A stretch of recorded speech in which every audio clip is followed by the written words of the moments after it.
Hello everyone and welcome to the Shadow Realm. Today we're going to showcase my DD deck profile post Battle of Chaos.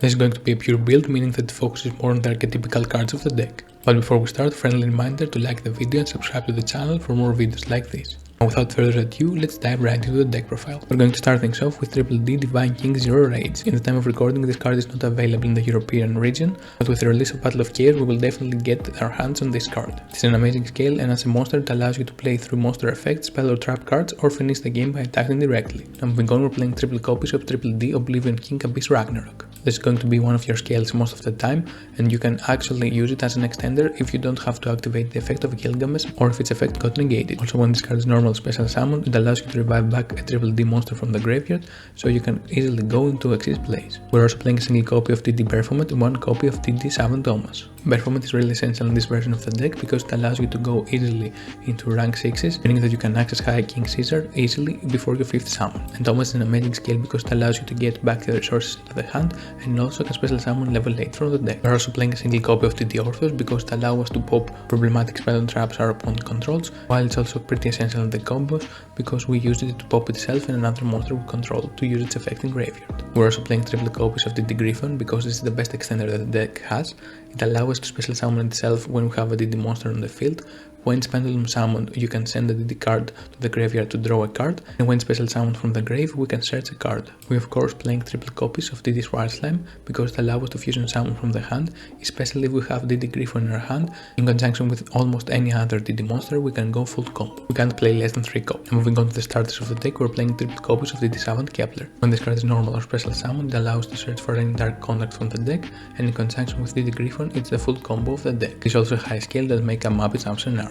Now, arguably the better starter of the deck is triple copies of DD Savant Copernicus. On summon, this card allows to fully set DD monster from the deck to the graveyard, and the fact that it's a level 4 means that in conjunction with DD Gryphon, we can easily go into rank 4 plays, such as King Caesar. We're also playing double copies of DD Lamia. In this version of the deck, you realize that we don't play many synchro monsters, and the main purpose of this card is as an extender, because in some scenarios we need to dump cards from the hand to the graveyard and also have another body on the field. Moving on to the last monsters in the main deck, we're playing double copies of DD Necro Slime and one copy of DD Vice Typhon. We usually want to send them both to the graveyard during our combos, and if we have them to the hand, we can send them with the DD Gryphon effect. As for the spell lineup, we're playing triple copies of Dark Contract with the Gate.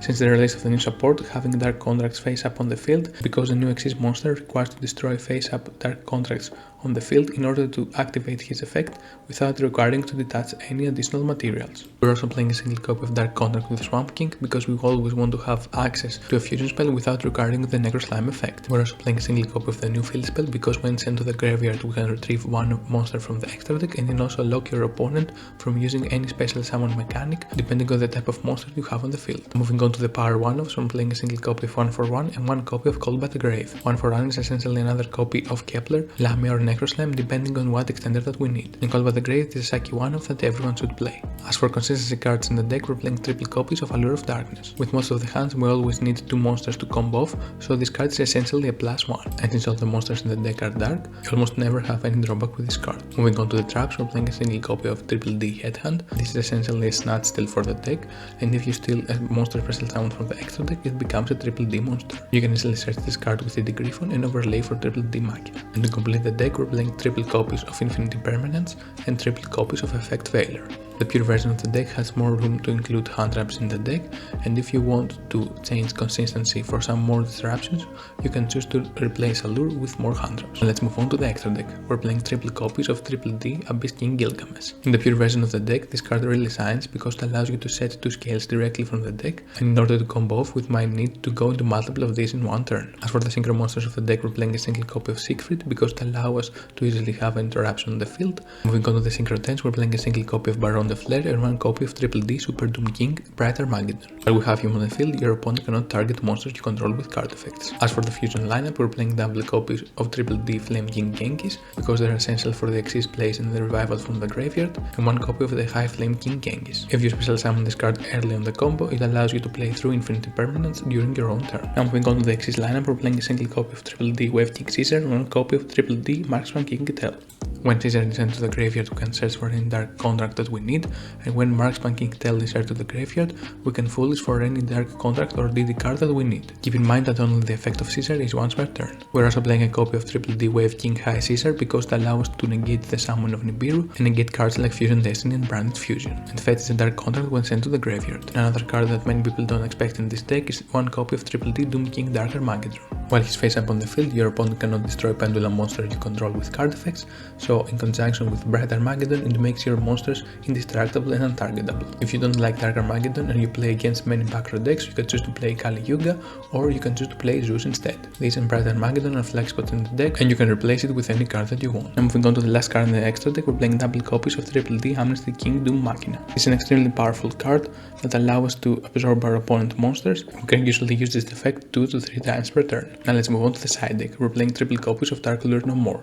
This card is amazing that allows us to go second and break boards with ease. Arguably you can play this card over Veiler in the main deck because it gives you the versatility to go either first or second, regardless if you win or lose a dice roll. We're also playing triple copies of Artifact Lancia. This card is amazing in the upcoming format because it allows you to deal easily with Flanderies and can also deal with Invoked and many other decks. I'm also including triple copies of Nibiru the Primal Being. This card paired with another hand trap like Infinite Impermanence can completely destroy your opponent's board, and that's especially powerful against the rogue matchups. Moving on to the back row hit, we're playing double copies of Lightning Storm and one copy of Red Reboot. If you need more back row removal, you can choose to replace the next card with more Cosmic Cyclones. And the last card in the side deck is triple copies of Token Collector. With Sorcerer and Brave Token being the most powerful decks of the upcoming format, this card is really powerful because you can shut down their strategies and it also gives a body on the field. Now let's move on to the combos. First I'm going to showcase the basic 2-card combo. We're going to start things off by normal summoning DD Savant Kepler and searching for Dark Contract with the Gate. Then we're going to activate it and search for Copernicus and then special summon Gryphon. Now that we have 2 bodies on the field, we can link them away in order to go for a copy of Triple D Abyss King Gilgamesh. On summon we're going to trigger his effect, pay 1000 life points and set 2 scales directly from the deck.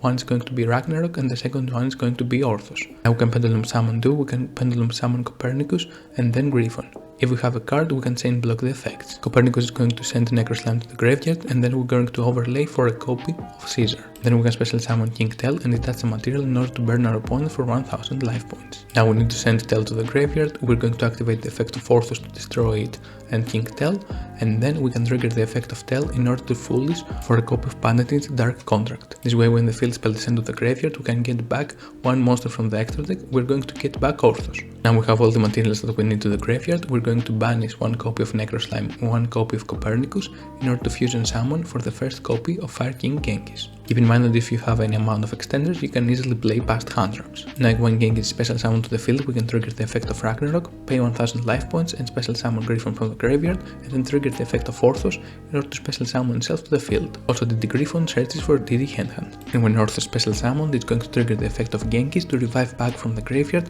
one copy of Wave King Caesar. This way when it's sent to the graveyard, we can trigger his effect to search for a Dark Contract. Now we can synchro away using Orthros and DD Gryphon to special summon the copy of Cursed King Siegfried. This is going to be our very essential spell and traveling gate. Now moving on, we can link away Caesar and the first Gilgamesh in order to go for a second Gilgamesh, and this way we're going to trigger the effect of Caesar to get our Dark Contract with the Swamp King. Now we can use the effect of Dark Contract with the Swamp King, banishing King Tell and banishing Gilgamesh in order to special summon our second copy of Cursed King Siegfried. Now we can overlay using those two in order to special summon our Triple D Wave King High Caesar. And lastly, we can use the Gilgamesh in order to overlay for a copy of Doom King Machina. This way we have for absorption with Machina, the DD Headhand to get their opponent's monster, to negate with Caesar, and one spell trap negate with Siegfried, and at least 3 cards in your hand.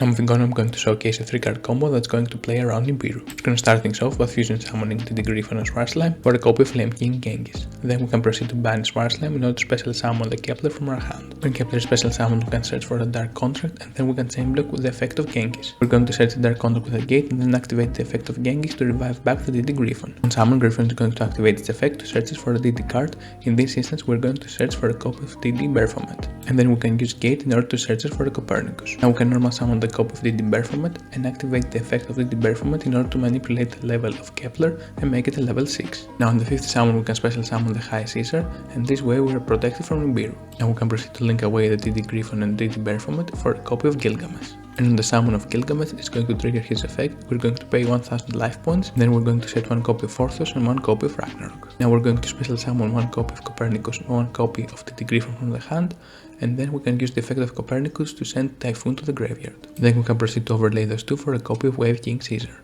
And after overlaying for Caesar, we can overlay for a copy of Marksman King Tell. Don't forget to use his effect to detach a material and burn your opponent for 1000 life points. Then we can use the effect of Orthros to destroy itself and Tell, so we can trigger the effect of Tell in order to foolish another card to the graveyard. In this instance, I'm going to foolish for Oblivion King Ragnarok. Then we can proceed to activate the effect of Vice Typhon in the graveyard, banishing her alongside with a copy of DD Berfomet in order to special summon the D High Flame King Caesar. Now that's going to trigger the effect of Oblivion Ragnarok in the scale, paying 1000 life points in order to revive from the graveyard one copy of Oblivion King Ragnarok. Summon Ragnarok is going to revive back a D monster from the graveyard. In this instance, we're going to revive back from the grave the copy of Tell, so we can foolish again another monster to the graveyard. Also, that's going to trigger the effect of High Flame King Genghis to revive back the Wave King Caesar. Now we can link away the two Xyz monsters in order to go for another copy of Gilgamesh, and trigger their effects in order to send a Necro Slime to the graveyard for follow-up, and then search the field spell. And then after that we can proceed to overlay the two level 8 monsters for a copy of D Super Doom King Dark Armageddon. This way our Pendulum monsters are going to be protected from our opponent's card effects. Lastly, we can use one of the Gilgamesh that we have on the field in order to overlay for a copy of D Doom King Machina. And lastly, don't forget to activate the field spell in order to have another interruption for Machina, alongside having the lock during your opponent's turn.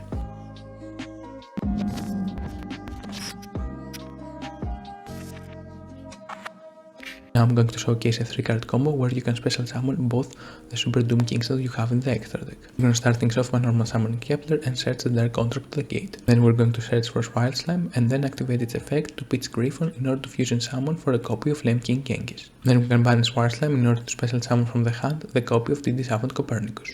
Now we can foolish for a Necro Slime and then chain block with the effect of Genghis to revive back the DD Gryphon. DD Gryphon is going to trigger the effect in order to search us for a copy of Orthros. And now we can use the DD Savant Copernicus and the DD Gryphon for a link summon of the D Abyss King Gilgamesh. After that we can use its effect in order to pay 1000 life points and set 2 scales directly from the deck. In this instance we're going to set the Rage and 1 copy of Oblivion King Ragnarok. That's also going to trigger Orthros in order to special summon itself from the hand, and then we can synchro summon for a copy of Armageddon. Then, since we have 2 free link zones, we can pendulum summon 2, 1 copy of Gryphon, 1 copy of Orthros. We could potentially go for another synchro, but in this instance we're going to overlay for a copy of Wave King Caesar. Then we can overlay on top of that for the Marksman King Tell, and then activate its effect to burn our opponent for 1000 life points. Then we can link away Tell and Kepler in order to go for another Gilgamesh, then banish Typhon and Gryphon for a copy of High Flame King Genghis. We also have to send Oblivion King Ragnarok with the effect of Tell.